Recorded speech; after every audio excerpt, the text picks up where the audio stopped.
Good morning, students. I am Preeti Sharma from Adarshpal Niketan, Senior Secondary School, Jhunjhunu, your SST teacher. Today, we will complete our first chapter and its question answers. आपको कल मैंने notes के लिए बताया था क्या क्या topic आपको करने हैं. आई होप आप लोगों ने कर लिया होगा सबने नोटबुक में. कंप्लीट कर लिया ना सभी ने? Yes, ma'am. Very good. Yes, ma'am. So let's do Yes, chapter ma'am. 1 question answer. Very good, students. What are resources distributed? Why are resources distributed unequally over the earth? Page number 5 पर जो आपका first question दिया है, why are resources distributed unequally over the earth? कि resources जो हैं वो अर्थ के ऊपर, हमें सभी रिसोर्सेज जो हैं वो एक जगह तो अवेलेबल होते नहीं है, अलग अलग जगह पर डिस्ट्रीब्यूटेड हैं. इसके पीछे रीजन क्या है? Why are this are distributed? तो आप देखिए पेज नंबर 3 पर सबसे ऊपर जो पैराग्राफ दिया गया है, the distribution of natural resources दिया हुआ है क्या?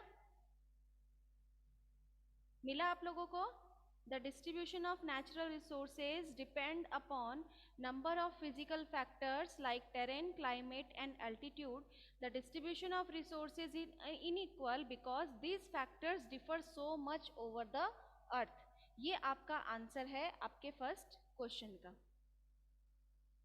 आया समझ में? मिल गया सभी को? यस से यस और no? No, Yes, ma'am. ma'am. Saima आपको नहीं मिला? Yes, ma'am. No, ma'am. Page number 3 पर देखो आप, ऊपर ही ऊपर लिखा हुआ है सबसे ऊपर, third line, the distribution of natural resources.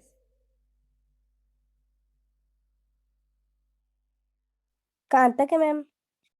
Over the earth, पूरा पैराग्राफ है. ठीक है. नेक्स्ट क्वेश्चन है, what is resource conservation? Resource conservation किसको कहते हैं? तो रिसोर्स कंजर्वेशन मीन्स जिस चीज को हम रिन्यू कर सकते हैं उन रिसोर्स को भी हमें क्या करना चाहिए? कंजर्व करना चाहिए. हमें रिसोर्स को कंजर्व करने का मेथड जो है वो क्या है वो हमें बताना है. ठीक है. पेज नंबर 4 पर आप देखो, कंजर्विंग रिसोर्सेज में, कंजर्विंग रिसोर्सेज इसमें fourth paragraph, using resources carefully. मिल गया? Yes, ma'am. Using Yes, ma'am. resources Yes, ma'am. carefully and giving them time to get renewed is called resource conservation. Ma'am इतना ही क्या? हाँ, इतना ही है ये. ठीक है. नेक्स्ट क्वेश्चन मैम है, इतना ही करना है क्या? हाँ इतना ही करना है बेटा. नेक्स्ट क्वेश्चन है, why are human resources important? Human resources important क्यों है?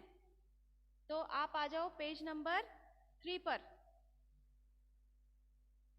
3 पर ह्यूमन रिसोर्सेज है, उसमें first line, people can make the best use of nature to create more resources when they have the knowledge, skill and the technology to do so. That is why human beings are a special resource. People are human resources. यहाँ तक करना है आपको ये answer. मिल गया सबको? Ma'am फिर से बताओ. मैम फिर से बताना. आप पेज नंबर 3 पर देखो, पीपल कैन मेक, यहाँ से ह्यूमन रिसोर्स में. Yes, ma'am. Yes, ma'am. यहाँ से आपको करना है इसको पीपल आर ह्यूमन रिसोर्सेज तक करना है. ठीक है. मिल गया ना? Okay. Yes. Next, what is sustainable development? Sustainable development किसको कहते हैं? Yes. तो अभी देखो आपने जो रिसोर्स कंजर्वेशन किया है ना, उसी के नेक्स्ट सस्टेनेबल डेवलपमेंट दिया हुआ है. तो इसका आंसर आपको लिखना है कहाँ से? उसी के आगे देखो, बैलेंसिंग द नीड. ये लाइन मिली आपको? Yes, ma'am. Yes, ma'am. Yes, ma'am. Very good. Balancing the need to use resources and also conserve them for the future is called sustainable development, कि रिसोर्स को कंजर्व करना और आने वाले future के लिए उसको स्टोर करके रखना, वो क्या कहलाता है? सस्टेनेबल डेवलपमेंट कहलाता है। ठीक है, ये आपके क्वेश्चन आंसर्स हो गए।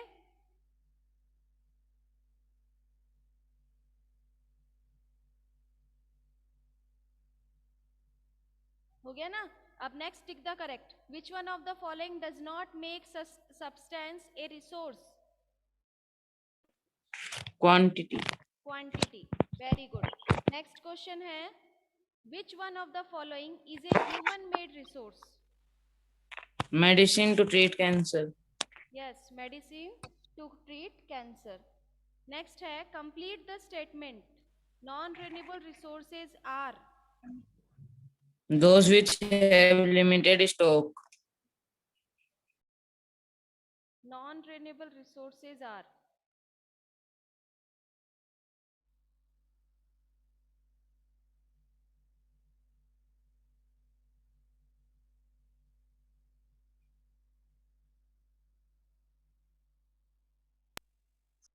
Yes, those who have limited stock.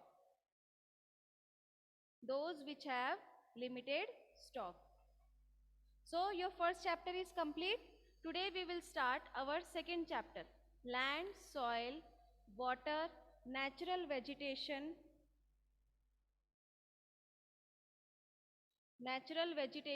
and wildlife resources. ठीक है, ये सेकेंड चैप्टर जिसको आज हम स्टार्ट करने जा रहे हैं। So take out page number 7.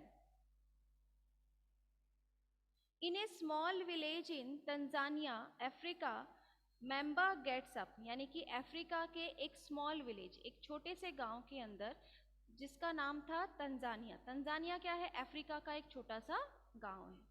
वहां पर मेम्बा नाम की एक लड़की या लेडी आप कह सकते हो, Memba gets up very early in the morning. वो सुबह जल्दी उठती थी, किस लिए? टू फेच वाटर, पानी लाने के लिए। She has to walk a long way and returns after a few hours. उससे पानी लाने के लिए बहुत दूर जाना पड़ता था।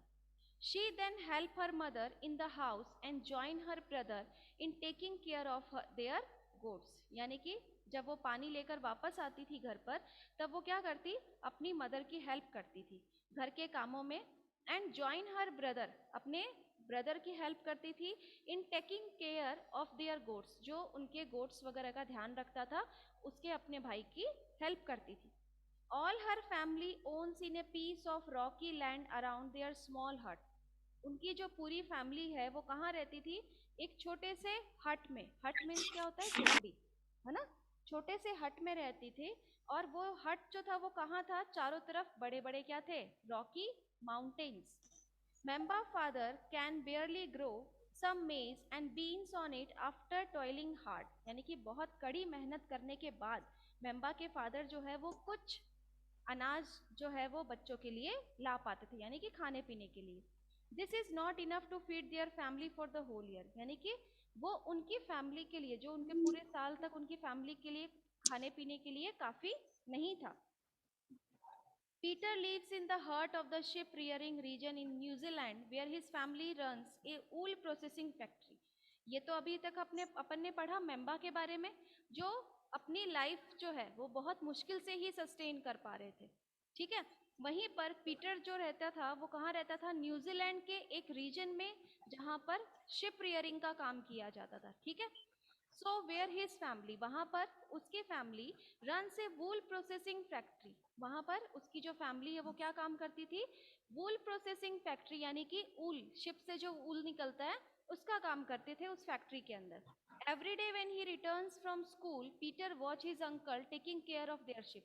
जब भी पीटर स्कूल से वापस आता, तब वो देखता कि उसके अंकल जो है वो शिप जो रखते थे उनका ख्याल रखते थे।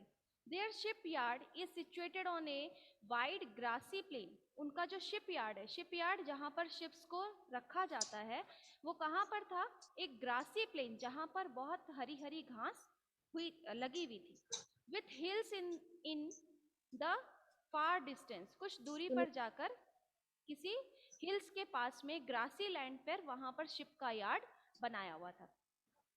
It is managed in A scientific way using the latest technology, और वो इस तरीके से मैनेज किया हुआ था जैसे कि कोई नए तरीके से न्यू टेक्नोलॉजी के साथ उसको बनाया गया हो। Peter family also grows vegetable, Peter की जो फैमिली है वो वेजिटेबल्स भी ग्रो करते थे through organic farming, organic farming के थ्रू, यानी कि उसमें किसी तरह का कोई फर्टिलाइजर या कोई सीड्स यूज नहीं किए जाते थे, ऑर्गेनिक फार्मिंग के द्वारा ही उसको वेजिटेबल्स को ग्रो किया जाता था। ऑर्गेनिक फार्मिंग का मतलब होता है कि घर पे ही जो बीज वगैरह होते हैं उसी को लगाना, उसमें cow dung as a manure use करना, ठीक है, उसे ऑर्गेनिक फार्मिंग कहते हैं। Memba and Peter stay in two different part of the world, हमने देखा कि मेम्बा और पीटर दोनों ही क्या है, दो डिफरेंट पार्ट से बिलोंग करते हैं, ठीक है। जैसे कि मेम्बा जो थी वो कहाँ से बिलोंग करती थी, अफ्रीका से, जहां पर पानी भी बहुत दूर से लाना पड़ता था, और पीटर जो कि न्यूजीलैंड में रह रहा था, लेकिन वहां का जो क्लाइमेट है वो कैसा था, बहुत ज्यादा अच्छा था, हरी हरी घास देखने को मिलती थी, अच्छा वो स्कूल भी जाता था, अपने शिप्स वगैरह का भी ध्यान रखता, उसके फादर जो है वो वूल फैक्ट्री में भी काम कर रहे थे, उसके साथ साथ वो वेजिटेबल्स ग्रो करने का भी काम करते थे, तो बहुत सारे इनकम के सोर्स जो थे वो पीटर के पास थे, ठीक है। So Memba and Peter stay in two different parts of the world and lead very different life, यानी कि मेम्बा और पीटर दोनों ही अलग अलग पार्ट्स में रह रहे हैं और दोनों की लाइफ कैसी थी, अलग अलग थी। This difference is because of the difference in the quality of land, ये जो डिफरेंस हम देख रहे हैं कि एक तरफ तो पानी ही नहीं है और एक तरफ सारे इनकम के सोर्स जो है वो पीटर के पास थे, तो ये जो डिफरेंस है ये क्यों है, because of the quality of land, soil, water, natural vegetation, animal and the uses of technology, की ये जो दोनों के बीच में जो डिफरेंस दिखाई दे रहा है ये किस वजह से था, because of land, soil, nature, land, soil, nature, water, ये नेचुरल वेजिटेशन, कि अलग तरह के प्लांट्स और एनिमल्स जो हैं वो मिलते हैं, जैसा क्लाइमेटिक कंडीशन होगा उसी क्लाइमेटिक कंडीशंस के अकॉर्डिंग हमें नेचुरल वेजिटेशंस देखने को मिलते हैं, ठीक है। So the availability of such resources is the main reason places differ from each other, कि ये जो रिसोर्सेज हम देख रहे हैं, लैंड है, सॉइल है, नेचुरल वेजिटेशन है, वाटर है, क्लाइमेटिक कंडीशंस हैं, प्लांट्स हैं, तो ये सारी चीज़ें क्या करती है, हमें एक जगह से दूसरी जगह पर अलग अलग वेजिटेशंस दिखाती है, ठीक है। तो सबसे पहला जो हमारा टॉपिक है वो है लैंड, हम सबसे पहले पढ़ेंगे किसके बारे में, लैंड के बारे में। So land is among the most important natural resource, land क्या है, सबसे इंपॉर्टेंट नेचुरल रिसोर्स है, ठीक है। लैंड किसी ने बनाया तो नहीं है, ह्यूमन मेड तो है नहीं, ये क्या है, एक नेचुरल रिसोर्स है, natural resource. So it covers only about 30% of the total area of the earth's surface and all parts of these small percentage are not habitable, यानी कि 30% हमारे टोटल जो सरफेस एरिया है अर्थ का उसका 30%, यानी कि 30% जो है वो क्या है, लैंड है, 30% जो है वो लैंड है। The uneven distribution of population in different parts of the world is mainly due to varied characteristics of land and climate, कि ये जो uneven distribution है land का, population का, तो ये सारी चीज़ें uneven क्यों है, क्योंकि land और climate जो है वो हमेशा एक जैसा नहीं होता, सब जगह जो है वो land और climate जो होते हैं वो different होते हैं। The rugged topography, steep slope of the mountain, low lying areas, सब susceptible to water, logging, desert area, thick forested area are normally sparsely populated or inhabited। कहीं पर हम देखेंगे कि कहीं पर ऐसी ज़मीन है जो बहुत प्लेन है, कहीं पर ऐसी ज़मीन है जो बहुत ज़्यादा रफ है, कहीं पर वाटर प्रेजेंट है, कहीं पर फॉरेस्ट है, कहीं पर डेजर्ट एरिया है, कहीं पर हम बहुत ज़्यादा थिक फॉरेस्ट देखते हैं, कहीं पर ग्रीन ग्रासेस होते हैं। तो सभी जगह का जो लैंड मासेस है वो क्या है, डिफरेंट है एक दूसरे से। Plains and river valleys offer suitable land for agriculture. जो रिवर वैलीज है, रिवर वैलीज जहाँ नदियाँ होती हैं आसपास में, या फिर जो प्लेन एरिया है जो एकदम से प्लेन है, कहीं पर भी कोई गहरी खाई वगैरह नहीं है, खड्डा नहीं है, प्लेन एरिया है, वहाँ पर एग्रीकल्चर पॉसिबल है। ठीक है, एग्रीकल्चर जो है वो सिर्फ प्लेन और रिवर वैलीज के पास में ही पॉसिबल है। Hence these are the densely populated areas of the world. और जहाँ पर प्लेन और रिवर्स होते हैं वहीं पर ही एग्रीकल्चर पॉसिबल है, और एग्रीकल्चर जहाँ होगा वहीं पर ही हम क्या देखते हैं, बहुत ज़्यादा पॉपुलेशन देखने को मिलती है। ठीक है, जहाँ पर डेजर्ट एरिया है, जहाँ पानी नहीं है, तो वहाँ पर क्या होगा, पॉपुलेशन भी बहुत कम होगी। जहाँ इनकम के सोर्स होंगे वहाँ लोग भी ज़्यादा रहना पसंद करेंगे। ठीक है, so next our topic is land use.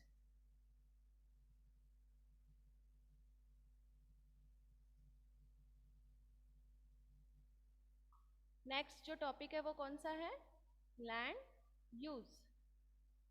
कि लैंड का यूज जो है वो कैसे कर सकते हैं हम लैंड का use. So land is use for different purpose. Land को यूज किया जाता है अलग अलग कामों के लिए, जैसे कि agriculture, forestry, mining, building houses, roads and setting up. जैसे कि फॉरेस्ट्री के लिए, एग्रीकल्चर के लिए, माइनिंग के लिए, बिल्डिंग,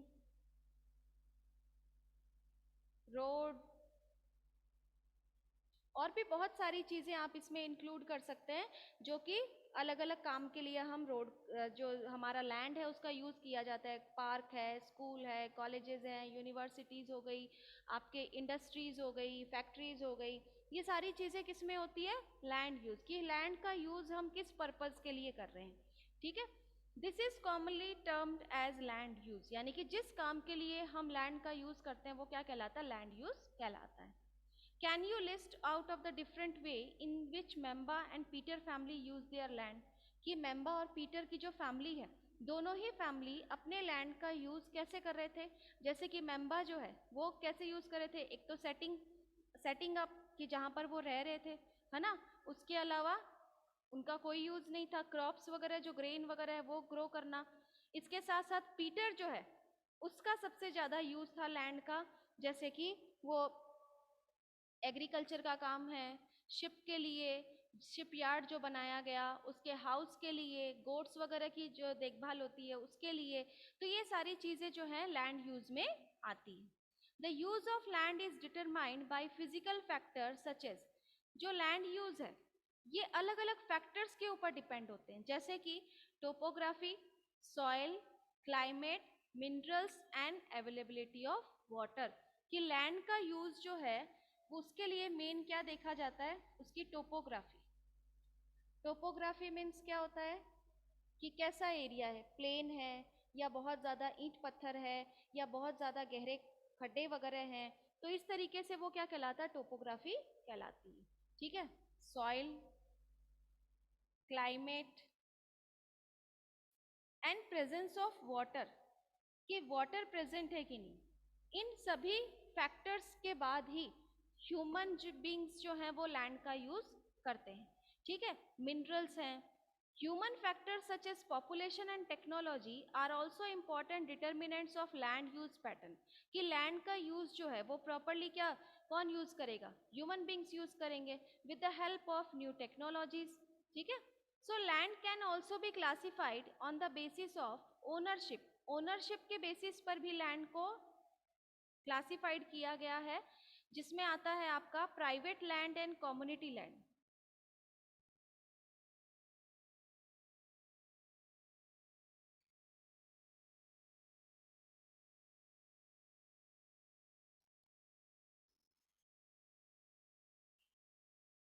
इसमें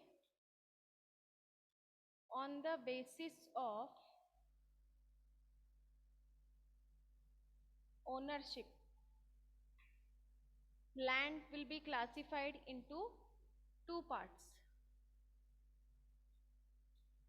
private and next one is community.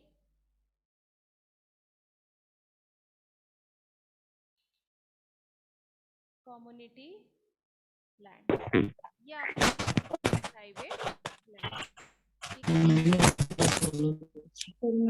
So whereas private land is owned by individual, whereas community land is owned by community for common use like collection of fodder, fruits, nuts, medicinal herbs. These community lands are also called common property resources. Private land तो means particular individual person अगर उसे class लेने नहीं ये private. मुझे कुछ basement है अंकित mic off करो आप.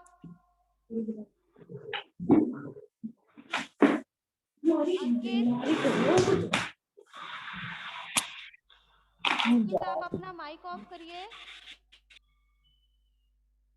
कि प्राइवेट लैंड मीन्स किसी इंडिविजुअल पर्सन, इंडिविजुअल के द्वारा क्या किया जाता है, परचेज किया जाता है, लिया जाता है अपने पर्सनल काम के लिए. या तो वो वहाँ रहने के लिए ले सकते हैं, या किसी अपनी कोई शॉप के लिए लिया जा सकता है, या फिर कोई गार्डन वगैरह के लिए बनाया जा सकता है. कोई भी काम हो सकता है. इंडिविजुअल पर्सन अपने बेस पर जिस चीज़ को परचेज करता है वो प्राइवेट लैंड कहलाती है. कम्युनिटी लैंड जिसमें ग्रुप ऑफ पीपल किसी भी काम के लिए यूज़ कर सकते हैं, जैसे कि फैक्ट्री है या कॉमन स्टॉक है फ्रूट्स का या वेजिटेबल्स का या ग्रेन्स वगैरह का. तो ये जब ग्रुप ऑफ पीपल मिलकर यूज़ करते हैं इसे, तो ये कम्युनिटी लैंड कहलाता है. ठीक है. इस कम्युनिटी लैंड को कॉमन प्रॉपर्टी रिसोर्सेज भी कहते हैं. ठीक है. इस कम्युनिटी लैंड को हम क्या कहते हैं, कॉमन प्रॉपर्टी रिसोर्सेज. ठीक है. इसे हम क्या कहेंगे, common property resources. People and their demands are ever growing but availability of land is limited. कि लोगों की जो डिमांड होती है वो हमेशा इंक्रीज होती जाती है, बढ़ती जाती है, लेकिन पॉपुलेशन इंक्रीज होती है, डिमांड इंक्रीज होती है, लेकिन उसी के अकॉर्डिंग लैंड तो उतना ही रहना है ना. जैसे कि अगर सपोज आपके पास कोई ज़मीन है जिसमें आप 10 फैमिली को एक साथ रख सकते हो, फिर कल को कोई आ जाए 15 फैमिली, 5 और एक्स्ट्रा इसमें ऐड होना चाहें, तो आप उनको रख सकोगे क्या? कहाँ रखोगे? आपके पास तो जगह तो सिर्फ इतनी है. ये इंक्रीज हो गए लेकिन लैंड तो उतना ही हो गया रहेगा ना. ये तो नहीं है कि 5 मेंबर्स और आ गए तो ज़मीन जो है उनके अकॉर्डिंग इंक्रीज हो जाएगी. ऐसा तो कुछ होता नहीं है. तो लैंड जो है वो लिमिटेड होती है. लैंड क्या है, लिमिटेड है. लेकिन जो डिमांड होती है वो हमेशा क्या होती है, इंक्रीज होती जाती है, बढ़ती जाती है. आपको एक पेन ला दो तो आप कहोगे नहीं हमें तो बॉक्स चाहिए उसको रखने के लिए, बॉक्स ला दो तो आपको बोलोगे नहीं हमें तो बैग चाहिए, बैग ला दो तो आपकी जो डिमांड है वो और इंक्रीज होती जाती है. तो डिमांड्स जो होती है वो कभी भी फुलफिल नहीं होती है. ठीक है. वो हमेशा क्या होती है, एवर ग्रोइंग कहलाती है. So the quality of land also differ from place to place.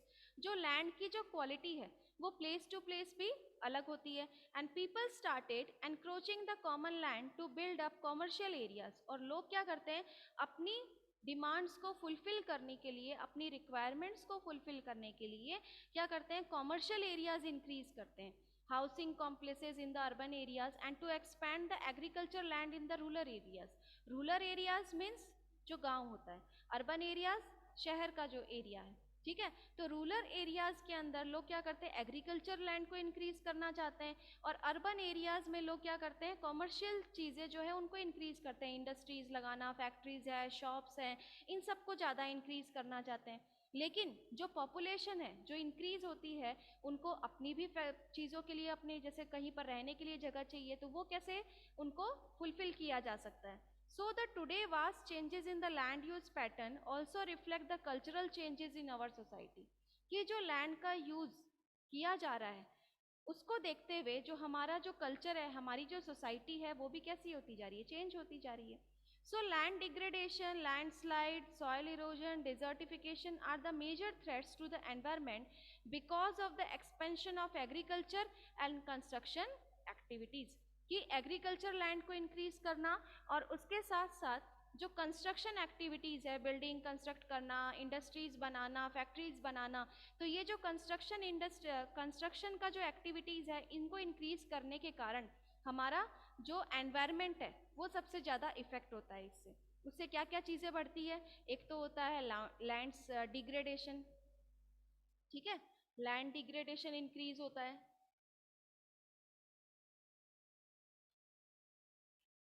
Land degradation, soil erosion, soil erosion होगा, और डेजर्टिफिकेशन, डेजर्टिफिकेशन, डेजर्टिफिकेशन मीन्स जहाँ पर किसी तरह का कोई एग्रीकल्चर यूज नहीं होता है और ना ही वहाँ पर कोई बिल्डिंग वगैरह कंस्ट्रक्ट होती है, एकदम से रेतीला जो ज़मीन है उसे हम क्या कहेंगे, desertification. Soil erosion, continuous plants वगैरह को कट करने के बाद में क्या होता है, जो मिट्टी है वो अपने आप इरोड होने लगती है, वो क्या कहलाती है, सॉइल इरोजन कहलाती है, ठीक है। लैंड डिग्रेडेशन, लैंड्स का जो मिसयूज करना, जैसे कंटिन्यूअस फैक्ट्रीज वगैरह इंक्रीज करना, इंडस्ट्रीज बढ़ाना, अपने पर्पस के लिए फॉरेस्ट वगैरह कट कर देना, तो उससे क्या होता है, जो हमारा एनवायरनमेंट का बैलेंस है वो क्या हो जाता है, डगमगा जाता है। उससे लैंड जो होते हैं वो डिग्रेड होने लगते हैं, कम होने लगते हैं, लैंड जो ज़मीन है वो क्या होने लगती है, उनका जो बैलेंस है वो कम होने लगता है, जिसकी वजह से सॉइल जो है वो एक जगह पर नहीं रुक पाता, ठीक है। और ये सब चीज़ें जो है वो किन चीज़ों से इंक्रीज होती है, किन चीज़ों से बढ़ती है, हमारे कंस्ट्रक्शन एक्टिविटीज़ से। जितना ज़्यादा हम इंडस्ट्रीज़, जितनी ज़्यादा हम फैक्ट्रीज इंक्रीज करेंगे, वो इंडस्ट्रीज़ और फैक्ट्रीज जो है वो कहाँ लगाई जाती है, फॉरेस्ट वगैरह कट करके।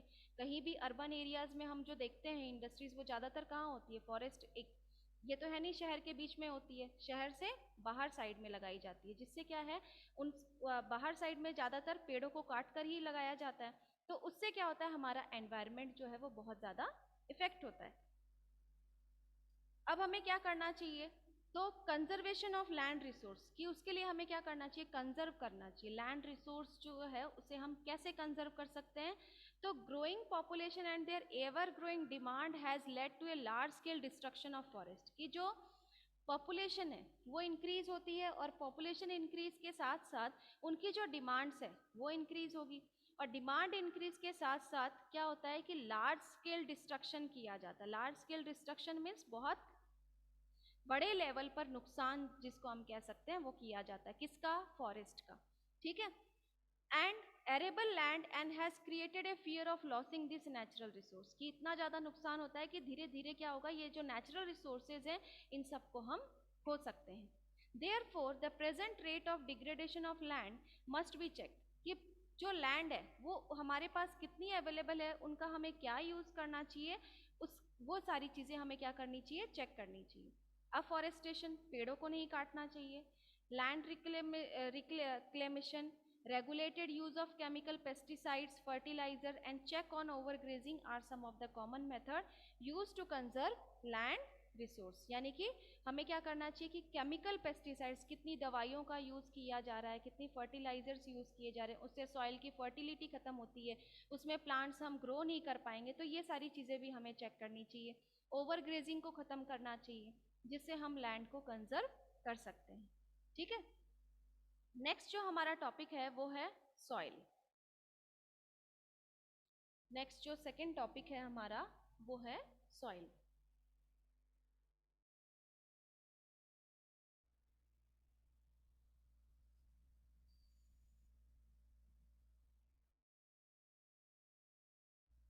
जैसे कि लैंड हमने देखा था कि ये क्या था, हमारा एक सबसे इम्पॉर्टेंट नेचुरल रिसोर्स,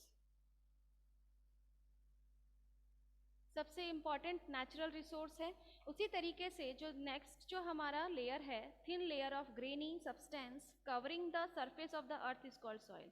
सॉइल किसे कहते हैं, कि जो ग्रेनी सब्सटेंस है, यानी कि जो रेतीला जो सब्सटेंस है जिसको हम हाथ में लेते हैं और छोड़ते हैं, तो क्या रेत की मतलब हाथ में रुकता नहीं है, तो ये जो ग्रेनी सब्सटेंस है उसे हम क्या कहते हैं, अर्थ सरफेस के ऊपर सॉइल कहते हैं। It is closely linked to land, और वो किससे जुड़ा हुआ है? लैंड से जुड़ा हुआ है। सॉइल जो होगी वो ज़्यादातर हमें कहाँ मिलेगी? लैंड के ऊपर मिलेगी। Landform determine the type of soil. Soil is made up of organic matter, mineral, weather rocks found on the earth. कि ये जो सॉइल है ये किससे बने हुए होते हैं? ऑर्गेनिक मैटर से। अलग अलग मिनरल्स में प्रेजेंट्स होते हैं, वेदर्ड रॉक्स भी प्रेजेंट होते हैं, यानी कि रॉक्स के स्मॉल पार्टिकल्स भी इसमें प्रेजेंट होते हैं जो कि हमें अर्थ सरफेस के ऊपर अवेलेबल होते हैं। This happen through the process of weathering. ये सारी चीज़ें यानी कि ये जो सॉइल है ये कैसे फॉर्म होती है? कि वेदर जो है उनकी वेदरिंग प्रोसेस से। वेदरिंग प्रोसेस कैसे? जैसे कि कई बार जैसे बारिश होती है उसमें जो रॉक्स के स्मॉल पार्टिकल्स होते हैं वो भी उसके साथ साथ आते हैं, वो स्मॉल पार्टिकल्स और भी स्मॉल टाइनी डॉट्स में कन्वर्ट होते हैं, तो उससे क्या होता है? सॉइल का फॉर्मेशन होता है। The right mix of mineral and organic matter make the soil fertile. यानी कि मिनरल्स और ऑर्गेनिक मैटर दोनों को मिक्स करने के बाद ही सॉइल क्या होती है? फर्टाइल होती है। ठीक है, अब कौन कौन से फैक्टर्स हैं जिनमें सॉइल फॉर्म होते हैं? कौन कौन से फैक्टर्स हैं जिनसे सॉइल फॉर्म होते हैं वो हम देखते हैं।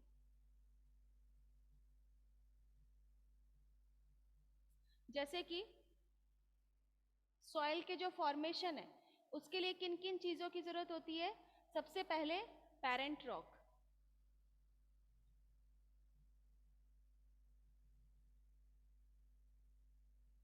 सॉइल जो है वो सबसे पहले किससे फॉर्म होता है? पेरेंट रॉक से। ये मिक्सचर होता है अलग अलग कलर के, अलग अलग टेक्सचर के, जो केमिकल प्रॉपर्टीज होती हैं उनसे मिलकर क्या बनता है? पेरेंट रॉक बनता है। ठीक है, दूसरी चीज इसमें क्या है? कौन सा फैक्टर है? क्लाइमेट।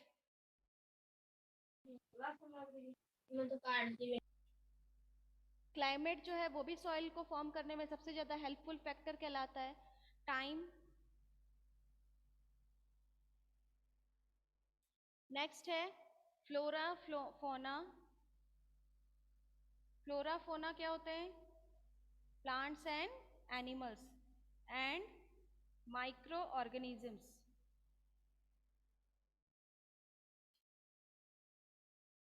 ठीक है, और एक चीज इसमें क्या रह गया? रिलीफ। इन सभी से मिलकर क्या बनता है? सॉइल का फॉर्मेशन होता है। ठीक है, इन सब से मिलकर क्या बनेगा? सॉइल फॉर्म्ड होगा। तो जो पेरेंट रॉक है इसमें क्या दिया गया है कि ये जो पेरेंट रॉक है are the nature of the parent rock and climatic factor. Other factors are topography, role of organic matter and time taken for the composition of soil formation. यानी कि parent rock, climate, time, flora fauna, micro organisms, relief, ये सभी क्या है? Mixture है, और इन सभी से मिलकर क्या बनता है? सॉइल बनता है। तो पेरेंट रॉक क्या है? ये एक केमिकल प्रॉपर्टीज है मिनरल्स का। ठीक है, या फिर हम इसे कह सकते हैं chemical properties of different colour, texture,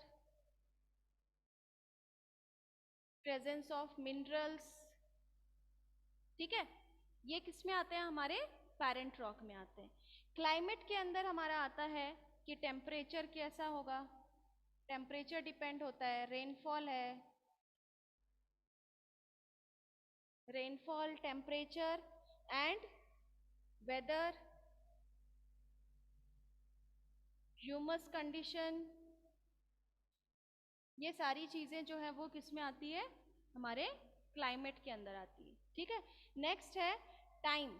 time means कि कितना थिकनेस, यानी कि कितना स्मॉल पार्टिकल्स में उसको कन्वर्ट किया जा सकता है, यानी कि कितने स्मॉल पार्टिकल्स में हम सॉइल को कन्वर्ट कर सकते हैं, उतना टाइम ड्यूरेशन जो है वो हमें लगता है किसमें?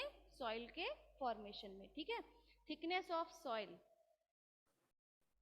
टाइम मीन्स कि हम उसको कितना, थिकनेस ऑफ सॉइल में कितना भी समय लग सकता है, इसके लिए कोई फिक्स्ड एक टाइम नहीं होता। सॉइल को थिकनेस देने के लिए हमारा टाइम जो है वो कितना भी हो सकता है, होने को वो 10 दिन में भी हो जाए, 15 दिन में हो जाए, 1 साल में हो जाए, 2 साल में हो जाए, तो कितना भी टाइम ड्यूरेशन जो है वो इसमें लग सकता है।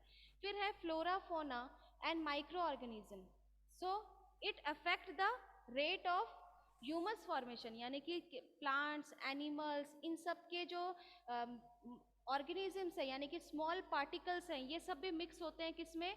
पेरेंट रॉक में जो पेरेंट रॉक फॉर्म होता है, पेरेंट रॉक कैसे फॉर्म होता है, जो सेडिमेंट्री रॉक्स फॉर्म होते हैं उन सब में इन सब का भी मिक्सचर होता है। जब बारिश होती है तो उसमें ये तो है नहीं कि सिर्फ पत्थर के टुकड़े ही उसमें बह के चले जाते हैं या मिट्टी ही बहेगी, उसके आगे तो जो भी चीज़ें आएंगी वो सारी चीज़ें क्या होंगी, फ्लो होंगी रिवर वाटर में। तो उसमें क्या होते हैं, प्लांट्स, एनिमल्स, सभी चीज़ों का जो मिक्सचर होता है उन सब से ही क्या होता है, सेडिमेंट्री रॉक जो है वो फॉर्म होता है। और उन्हीं सबको स्मॉल पार्टिकल्स में कन्वर्ट किया जाता है सॉइल फॉर्मेशन के लिए। ठीक है, तो इसमें हम देखेंगे humus and humus formation, rate of humus formation.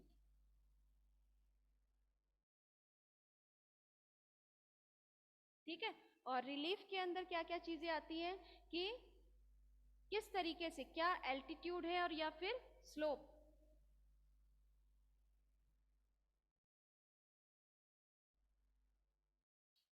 ठीक है, ये सारी चीजों का मिक्सचर जो है वो उससे क्या होता है, हमारा सॉइल फॉर्म्ड होता है। नेक्स्ट है degradation of soil and conservation measures, कि डिग्रेडेशन कैसे किया जाता है, सॉइल का जो डिग्रेडेशन होता है, सॉइल जो होते हैं वो अपनी ही जगह से कैसे मूव करने लग जाते हैं, उसके पीछे क्या रीजन है।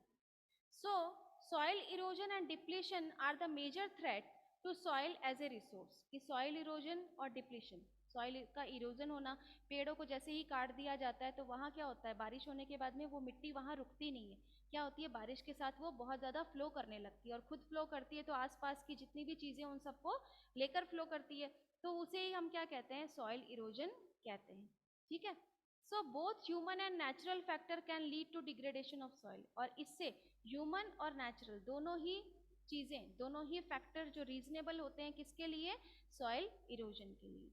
Factor which lead to soil degradation are, कौन कौन से फैक्टर्स हैं, ये अभी मैंने आप लोगों को पहले भी बताया था, डिफॉरेस्टेशन, पेड़ों को काटने से, overgrazing, over use of chemical fertiliser and pesticides, ज़्यादा से ज़्यादा दवाइयाँ वगैरह यूज़ करना, रेन वॉश, लैंडस्लाइड, फ्लड वगैरह आना, बाढ़ वगैरह आना। ठीक है, या फिर ज़मीन जो होती है वो अपने आप खिसकने लगती है तो वो लैंडस्लाइड कहलाता है। तो ये सारे मेन फैक्टर्स हैं किसके, सॉइल इरोजन्स के। तो यहाँ तक आपको अपने चैप्टर को अच्छे से रीड करना है। फर्स्ट चैप्टर आपको कंप्लीट करना है अपनी नोटबुक में, और आप अपनी नोटबुक जो है वो मंडे को चेक कराओगे, मंडे को आपको अपनी नोटबुक चेक करवानी है। अब आपको किसी को कुछ पूछना है?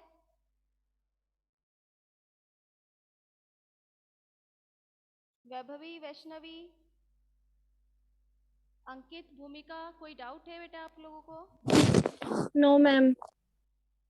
No ma'am. कुछ पूछना है क्या?